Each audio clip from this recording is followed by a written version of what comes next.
annoncé la semaine dernière de la résurrection. Et ça nous a amené jusqu'au verset 15 de Matthieu 28. Et dans les versets 16 à 20, nous comprenons le sens, tout le poids de la résurrection de Jésus-Christ. La résurrection est alors. On va le voir dans un instant. Mais avant d'y arriver, je pense que toute institution, tout pays, toute communauté a un sens d'elle-même. Elle a une idée d'elle-même. Charles de Gaulle était bien connu pour avoir une certaine idée de la France, disait-il. Et lui, il disait également par rapport à la France, que la France ne peut être la France sans la grandeur. Je ne sais pas comment vous réagissez à ça ce matin. La France ne peut être la France sans la grandeur. Il y avait une certaine idée de la France, cette idée de la France qui n'était pas juste un pays comme les autres, mais un pays grand. Et parce que c'était un pays grand, il fallait que cette grandeur se connaisse, pas seulement en France, pas seulement sur le continent européen, mais partout. Il voulait en quelque sorte que la France soit une lumière pour les nations. Et je pense que je le cite, je n'ai pas trouvé la citation, mais je pense qu'il le dit dans un des 3 volumes qu'il a écrit après la Deuxième Guerre mondiale. La France, lumière des nations. C'était aussi ce que Napoléon pensait. Il pensait que dans ses guerres, il a apporté la lumière de la France, les libertés de l'être humain, au-delà des frontières de la France. Il avait une mission qui n'est pas juste une mission guerrière, selon lui, mais une mission d'illumination, une mission qui a apporté la lumière aux autres.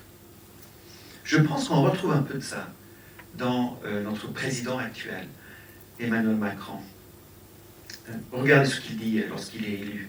« Je crois à l'esprit des Lumières, qui fait que notre objectif est bien l'autonomie de l'homme libre, conscient et critique. » Et puis plus loin, « et de faire de notre pays, donc la France, le centre d'un nouveau projet humaniste pour le monde. » Pas juste pour la France, mais pour le monde entier.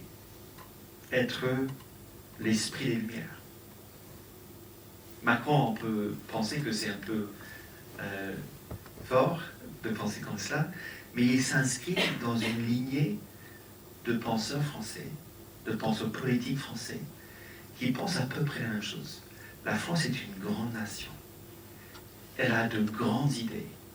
Et parce qu'elle a de grandes idées, et parce qu'elle est une grande nation, elle doit répandre cette grandeur, cette lumière, au-delà des frontières de la France, au-delà de nos propres limites. C'est très intéressant. Et ça me permet d'arriver au texte que Jésus nous donne à la fin de Matthieu 28. Parce que beaucoup critiquent la religion chrétienne parce qu'elle veut se répandre.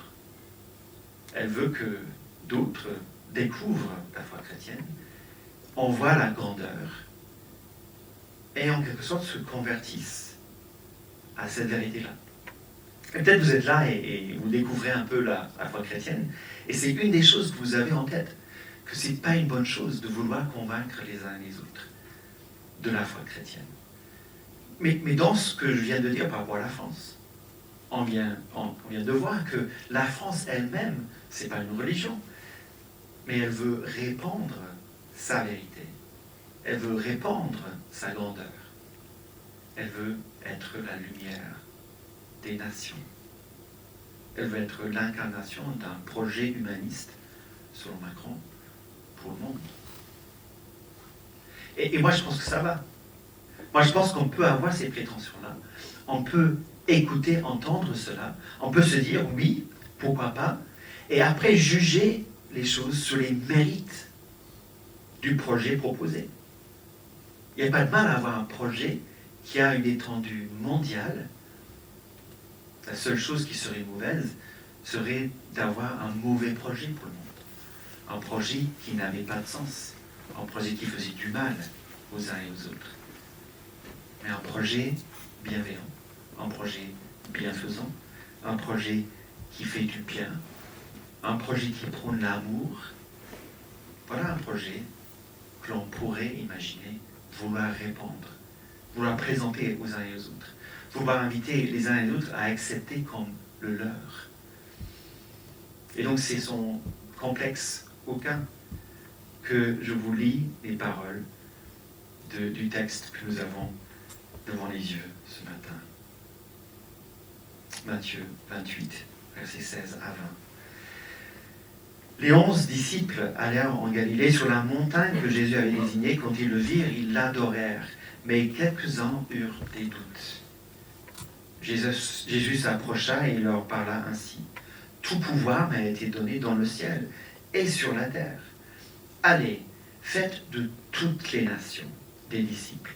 Baptisez-les au nom du Père, du Fils et du Saint-Esprit, et enseignez-leur à garder tout ce que je vous ai prescrit. Et voici, je suis avec vous tous les jours, jusqu'à la fin du monde. »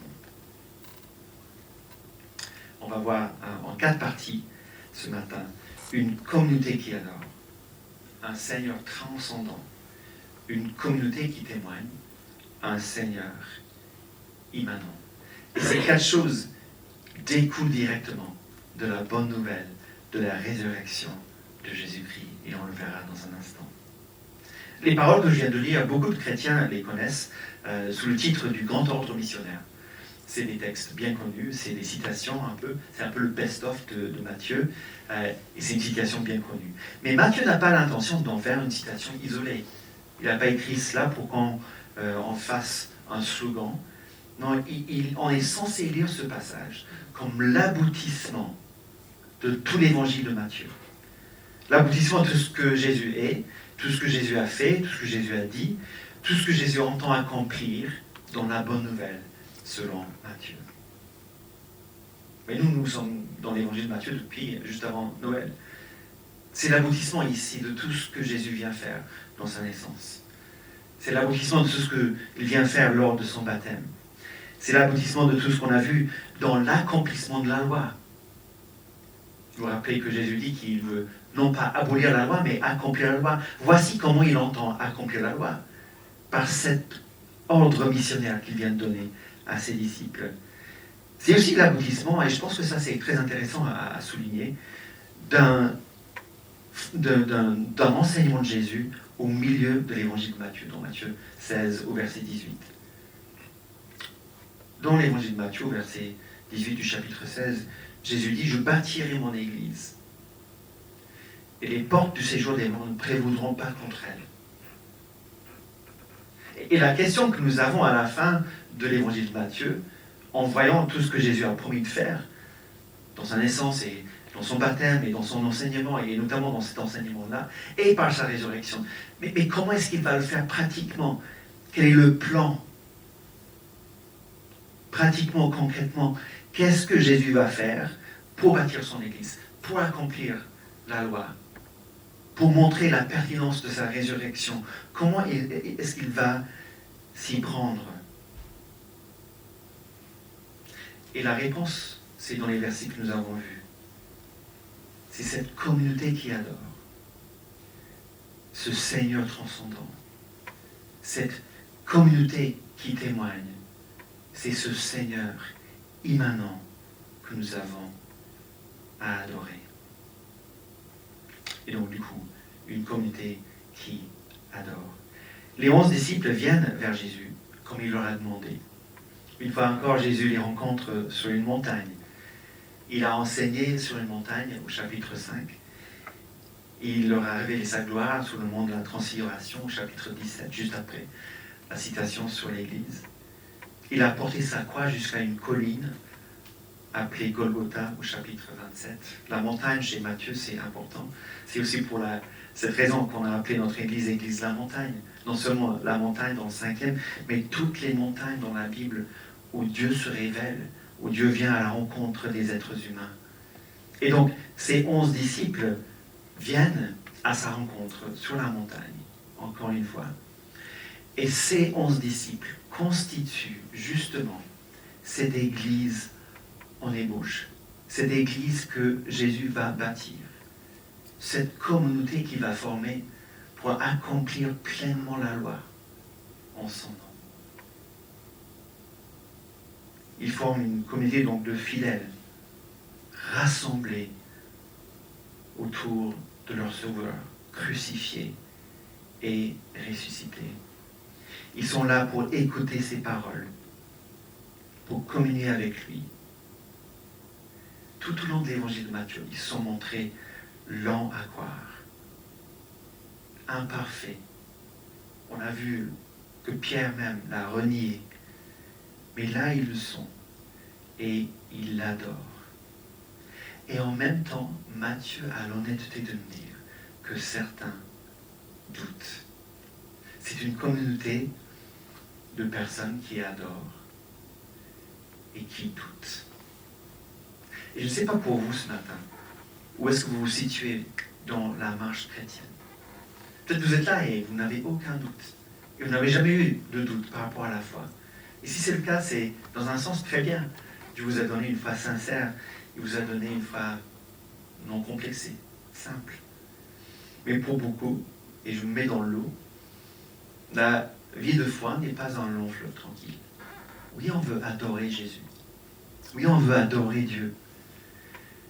Mais on est confronté, malgré tout, de doutes qui nous hantent parfois, qui nous troublent parfois, qui viennent envahir notre paix intérieure, ébranler nos convictions. Et Matthieu dit, l'Église que Jésus va bâtir est composée de personnes qui adorent et qui doutent en même temps. Autrement dit, l'Église n'est pas une communauté conquérante qui a tout bon, qui est parfaite, qui réussit tout. L'Église, cette ébauche d'Église, les 11 disciples, sont ni sages, ni érudits, ni philosophes, ni sophistiqués, ni puissants, ni influents, ni riches, ni impressionnants. Ils forment une communauté de fidèles qui doutent, d'adorateurs qui doutent. Je disais tout à l'heure qu'on est en train de commencer cette nouvelle église dans le 5e. Ça fait 6 mois maintenant qu'on existe. Et souvent, lorsqu'on est dans un projet d'implantation, un projet de création, on a un certain nombre de personnes qu'on aimerait bien avoir sur sa liste de personnes pour former le noyau de cette nouvelle communauté. Et je me demande si, à regarder bien les 11 disciples, on aurait choisi ces personnes-là pour commencer la nouvelle église que Jésus comptait former suite à sa résurrection. Et pourtant, ils sont l'église à l'état embryonnaire.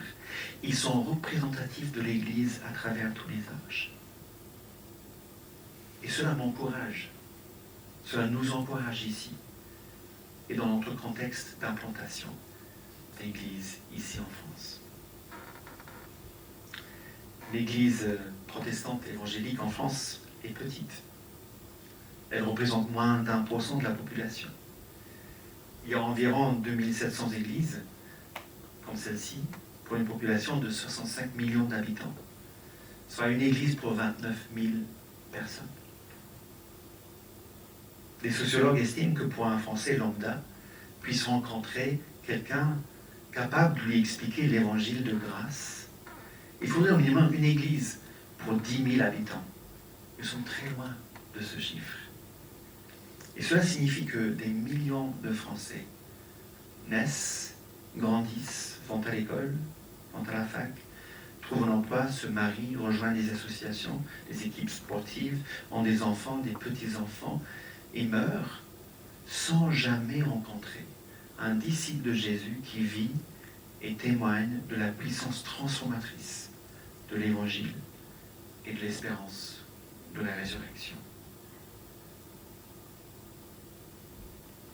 Si on replace cela dans le contexte de ce que dit Emmanuel Macron ou Charles de Gaulle ou d'autres, eux, ils veulent que tout le monde sache la grandeur de la France et l'esprit qu'incarne la France.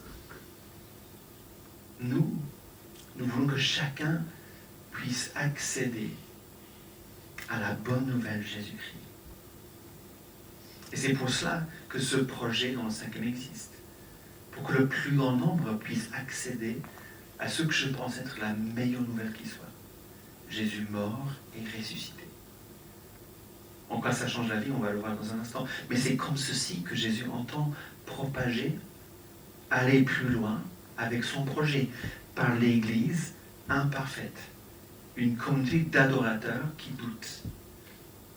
C'est comme cela qu'il a projeté de faire. Lorsque nous sommes arrivés en France avec Rachel pour la première fois en 2006, nous sommes rendus dans une église située à l'est de la région parisienne, à Lagny-sur-Marne. J'avais 33 ans, c'était mon premier poste pastoral, et l'église où nous arrivions était sur le point d'envoyer 30 de ses 80 membres fonder une nouvelle église à 30 minutes au sud de la Seine-et-Marne. Parmi ces 30 personnes, c'était tous les responsables de l'église, les anciens diacres, tout le monde qui finançait l'église, au tel point que lorsque l'église a été implantée, c'était l'église implantée qui soutenait l'église mère. C'est comme si nous, avec nos petites ressources, soutenions l'église de la rue de Sèvres, qui était notre église d'origine. Je me souviens avoir rencontré d'autres pasteurs de la région avant d'accepter le poste de pasteur à l'église de Lagny. Ils m'ont dit, tu sais dans quoi tu t'embarques? Ils sont pratiquement en train de vider l'église de tout le monde. Et que ce fut par ignorance de jeunesse, parfois, bien par un mélange des deux.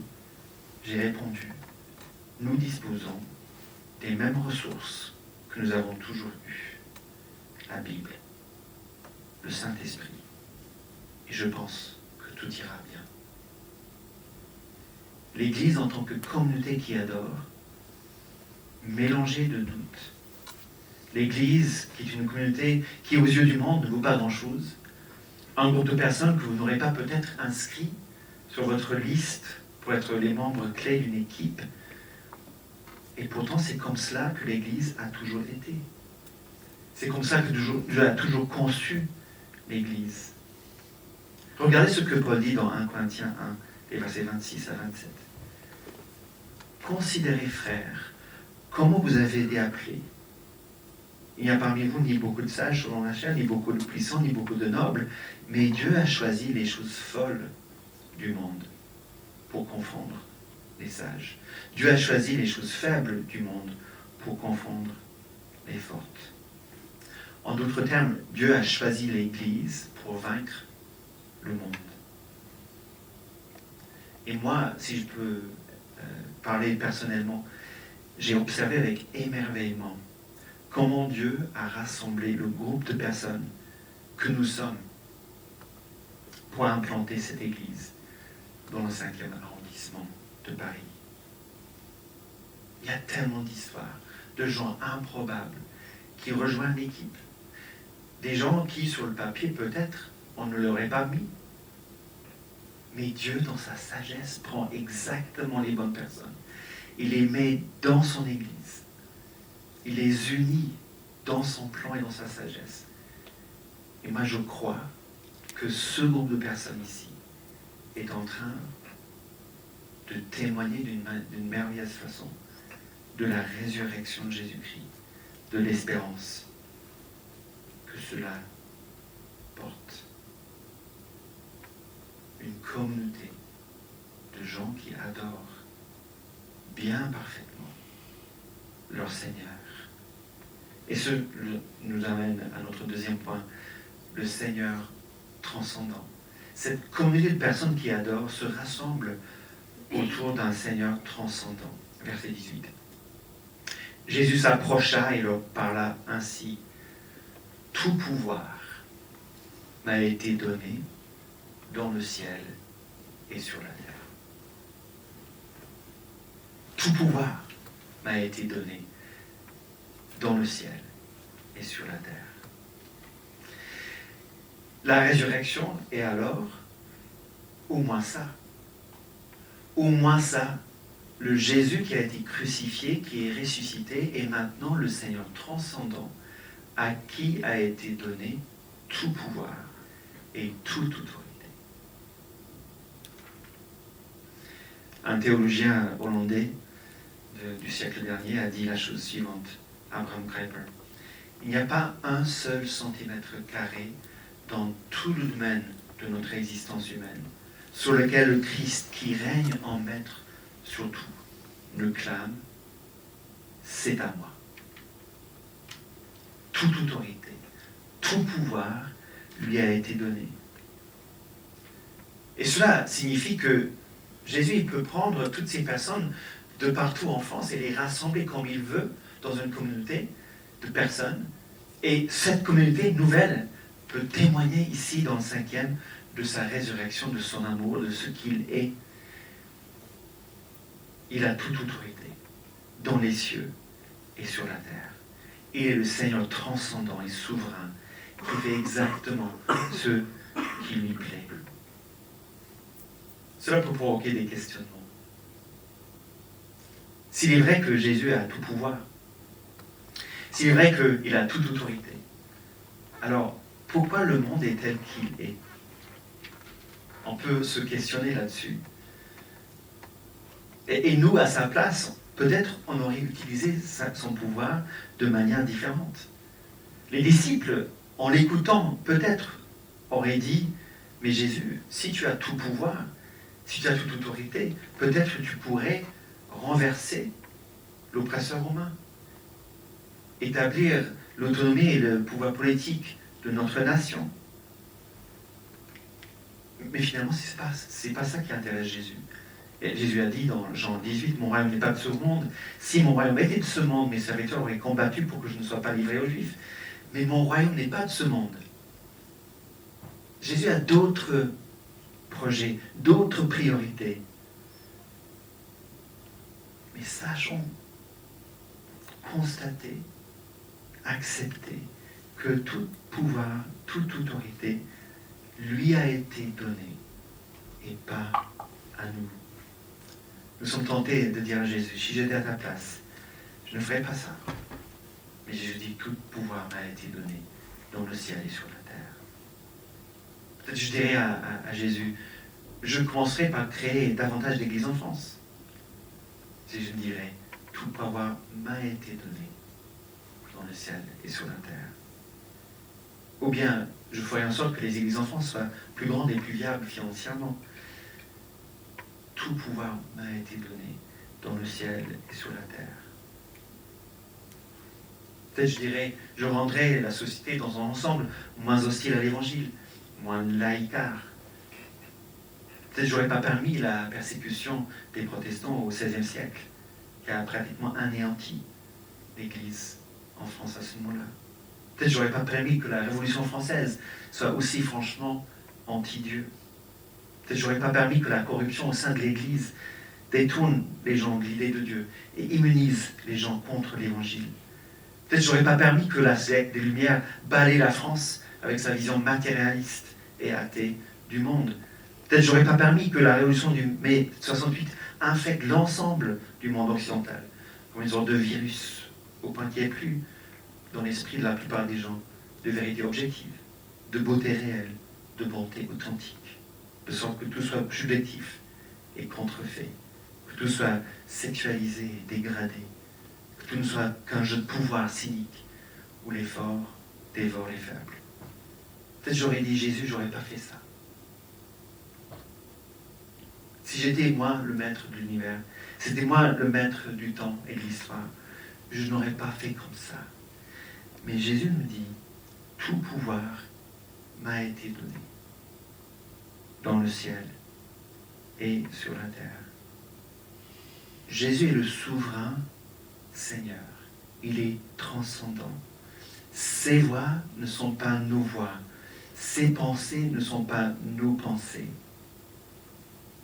Il fait exactement ce qu'il veut, comme il veut. Et son projet, c'est cette communauté. C'est la communauté de l'Église. Imparfaite, mais agissant selon son plan. Paul dit dans Romains 11, les versets 33 à 36, « Aux profondeurs de la richesse, de la sagesse et de la connaissance de Dieu, que ses jugements sont insondables, que ses voies impénétrables. Car qui a connu la pensée du Seigneur? Qui a été son conseiller? Qui lui a donné quelque chose pour qu'il lui soit rendu? Car tout vient de lui, tout existe par lui, tout retourne à lui soit la gloire pour toujours. » Amen.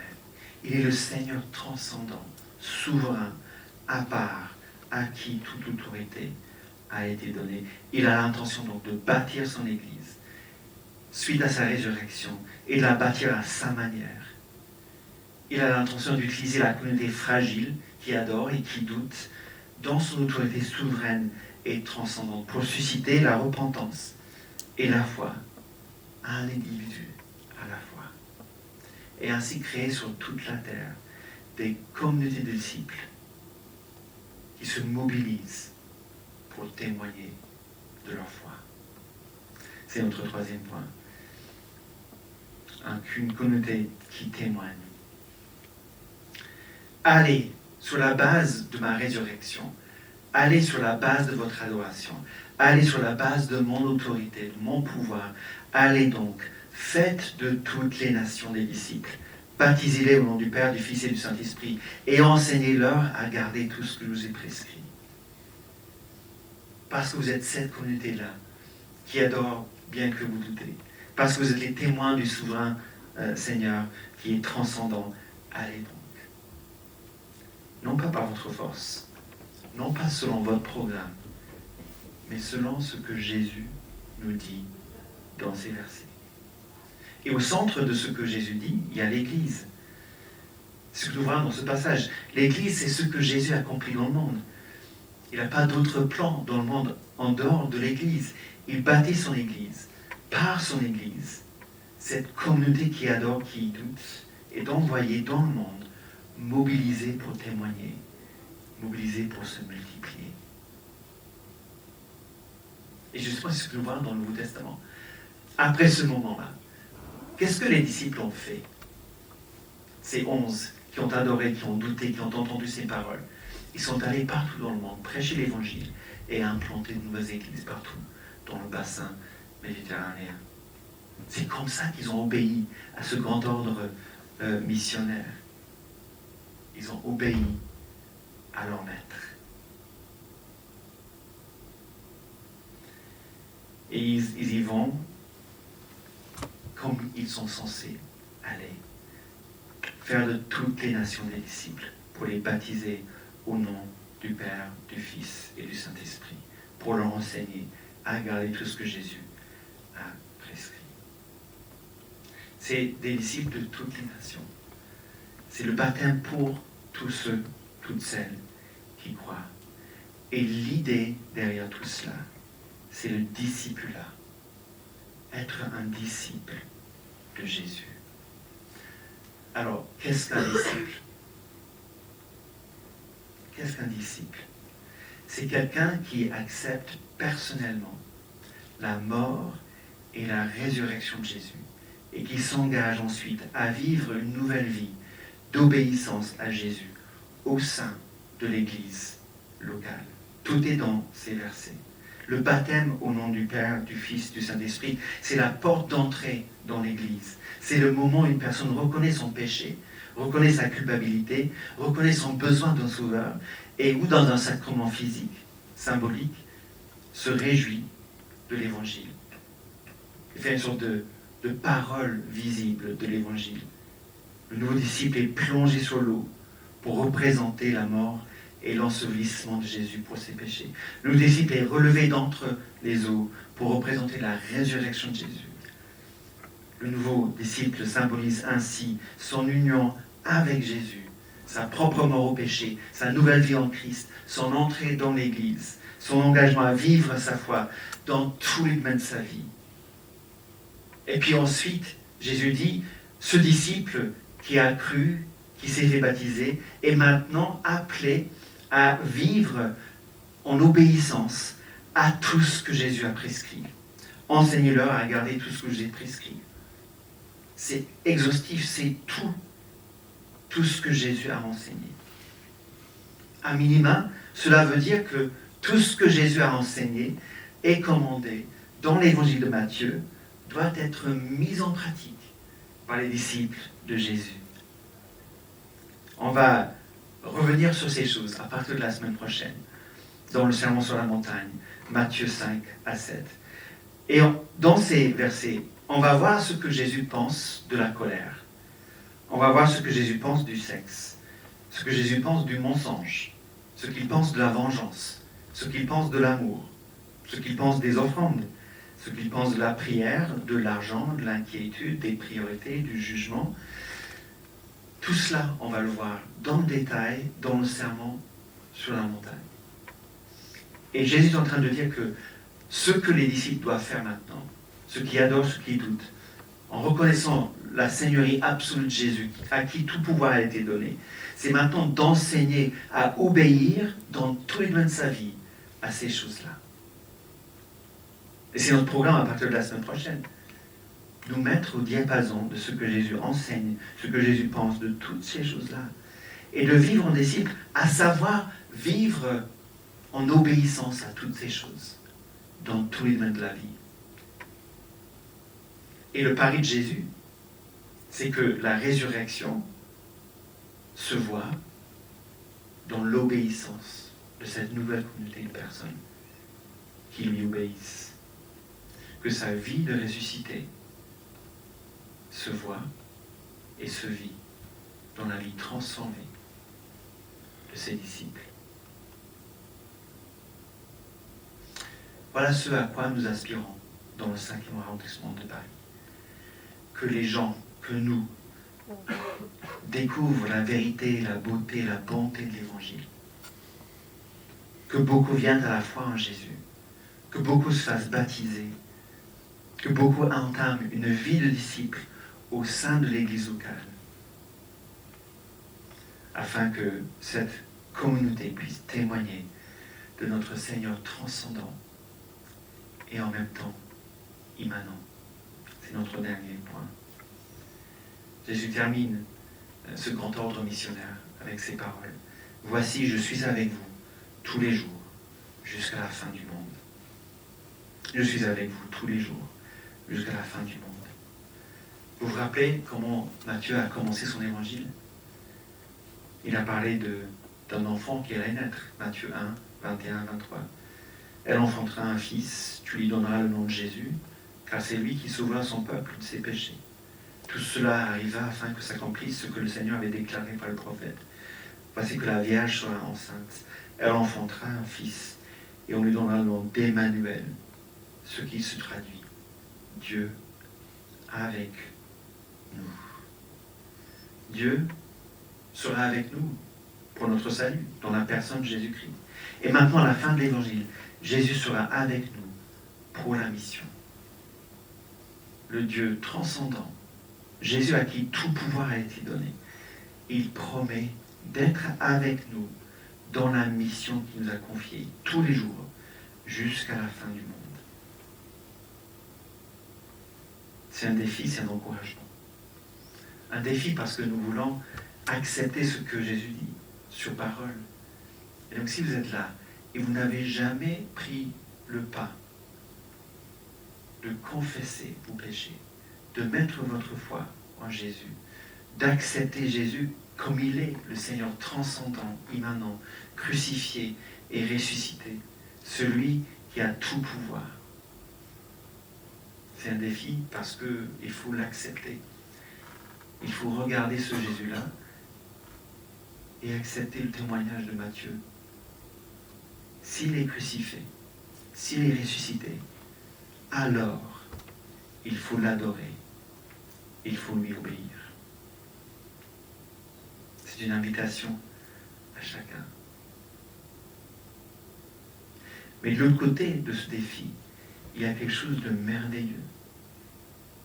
En acceptant ce Sauveur-là, ce Seigneur-là, nous avons sa promesse d'être avec nous. Dieu avec nous tous les jours jusqu'à la fin du monde. Il est là pour nous sauver, mais il est là aussi pour nous accompagner dans notre vie. Il dit, voici, je suis avec vous tous les jours jusqu'à la fin du monde. Il le pense vraiment. Il le fera vraiment. Jusqu'aux extrémités de la terre, jusqu'à la fin du monde, jusqu'à la fin des temps. La résurrection, et alors? la résurrection. Alors Jésus est le Dieu que nous adorons. Il est le Dieu que nous obéissons. Il est le Dieu qui nous envoie annoncer cette bonne nouvelle partout. J'invite les musiciens à me rejoindre devant